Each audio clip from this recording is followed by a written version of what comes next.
मुंबई की एक मस्जिद में विरासत के मौजू पर मेरा दर्स हो रहा था। अवामी दर्स था, बहुत सारे लोग थे सामने। दर्स में जब इस बात का जिक्र आया कि एक बाप के मर जाने के बाद उसके माल में उसके बेटों का हिस्सा होता है, उसकी बेटियों का हिस्सा होता है, उसकी बीवी है तो उसका हिस्सा होता है, उसकी माँ है तो उसका भी हिस्सा होता है। अब यहाँ तक मैंने बयान किया तो कोई मसला नहीं था, लेकिन आगे मैंने ये कहा, जैसे ही मैंने ये कहा कि अगर मरने वाले की माँ ज़िंदा ना हो और मरने वाले की दादी हो तो उसका भी हिस्सा है, मरने वाले की नानी हो तो उसका भी हिस्सा है। अब जैसे मैंने ये बात बताई तो एक चाचा, एक बुज़ुर्ग चाचा थे, वो खड़े हो गए, 20 दर्स में खड़े हो गए और शोर मचाने लगे कि मौलाना आप ये क्या कह रहे हो, बेचारा एक बेटा किस किस को दे, अपने बेटों को देखे, अपनी बेटियों को देखे, अपनी बहन को दे, माँ को दे, किस किस को देगा, कितना देगा, कहाँ से ला के देगा वो। तो वो चाचा इस तरह से शोर मचाने लगे। तो बहरहाल मैंने उनको समझाने की कोशिश की वहाँ पे, लेकिन यहाँ पे मैं आपके सामने ये वाज़ेह करना चाहता हूँ कि इस तरह की गलतफहमी लोगों के जहन में क्यों आती है। वो इस वजह से आती है क्योंकि वो ये समझते हैं कि उनके बाप के मरने के बाद जो जायदाद बांटनी है वो ये समझते हैं कि ये उनके अपने माल से जा रहा है। यानी बेटा ये समझता है कि मैं अपना दे रहा हूँ। अभी तो सवाल आता है कि भाई किस किस को दे।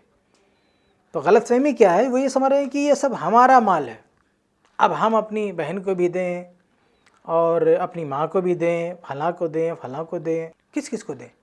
तो उनके जहन में जो ये बात है ना कि उनका ये सब अपना माल है, वहाँ से देना होता है, ये बात गलत है, ये सोच गलत है। ये गलतफहमी दूर कर लेनी चाहिए कि एक बाप के मरने के बाद जो विरासत बढ़ती है, जो माल बढ़ता है, वो बेटे का माल नहीं होता है, वो बाप का माल होता है। तो जैसे यहाँ पे चचा ने ये कहा कि वो किस किस को दे, तो भाई वो किसी को मत दे। कौन मांग रहा है उससे?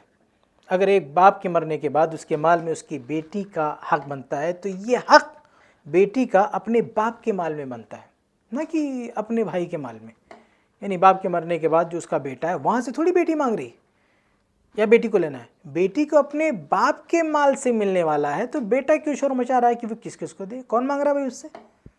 तो ये गलतफहमी दूर कर लें कि बाप के मरने के बाद सब कुछ बेटे का हो जाता है, वो सबको बांटता है। नहीं नहीं नहीं नहीं, बेटे का एक ख़ास हिस्सा है जो उसको मिलेगा, लेकिन और जो दूसरे वारिसीन हैं उनका हिस्सा भी वहाँ पे बनता है। तो ये गलतफहमी नहीं होनी चाहिए कि बाप मर गया तो अब सारा माल बेटे का हो गया और बेटा अपने माल में से सबको बांट रहा है। उससे ये कहा जा रहा है कि तू अपना माल किसी को दे दे। जब हम ये कहते हैं कि बाप के माल में बेटियों का भी हिस्सा है और बाप के मरने के बाद भाई से कहते हैं कि बहन का हिस्सा दे दो, तो भाई के ज़हन में क्या आता है कि हमें कहा जा रहा है कि हम अपने माल में से अपनी बहन को दे दें।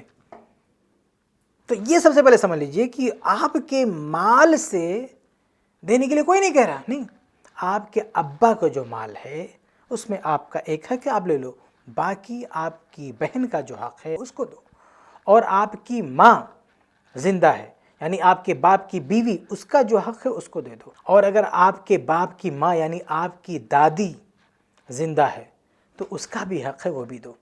और अगर आपके बाप की माँ यानी आपकी दादी जिंदा नहीं है बल्कि आपके बाप की दादी जिंदा है, आपकी नहीं, आपके अब्बा की दादी जिंदा है, तो आपके अब्बा की दादी का हक, आपके अब्बा की नानी का हक आपके अब्बा के माल में से, आपके माल में से नहीं है। तो ये गलतफहमी नहीं होनी चाहिए कि एक बाप के मरने के बाद जो बेटा है वही सबको बांटता फिरता है। नहीं नहीं नहीं, वो किसी पर कोई एहसान नहीं कर रहा, ना वो अपना माल किसी को दे रहा है, बल्कि ये माल होता है मरने वाले का जो छोड़ के गया है। अब वो जो छोड़ के गया है उसमें उसके वारिसीन का अलग अलग हक है।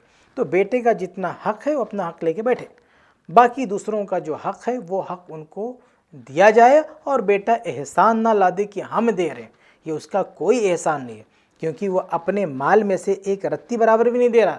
जो कुछ दिया जा रहा है या देने के लिए कहा जा रहा है वो मरने वाले के अपने माल से देने के लिए कहा जा रहा है, जो मरने वाला छोड़ कर गया है। ये जो बेटा जिंदा है इसके माल से कोई नहीं कह रहा कि तो अपने माल से, अपनी कमाई में से अपना बनाया हुए दे दे, ये नहीं कहा जा रहा, बल्कि जो कुछ बाप छोड़ के गया वहाँ से देने की बात हो रही है। इसलिए किसी बेटे के अंदर ये गलतफहमी नहीं होनी चाहिए कि उसके बाप के मरने के बाद जो सारे वारिसीन को हिस्सा दिया जा रहा है ये बेटा अपने घर से दे रहा है, ये गलतफहमी नहीं होनी चाहिए।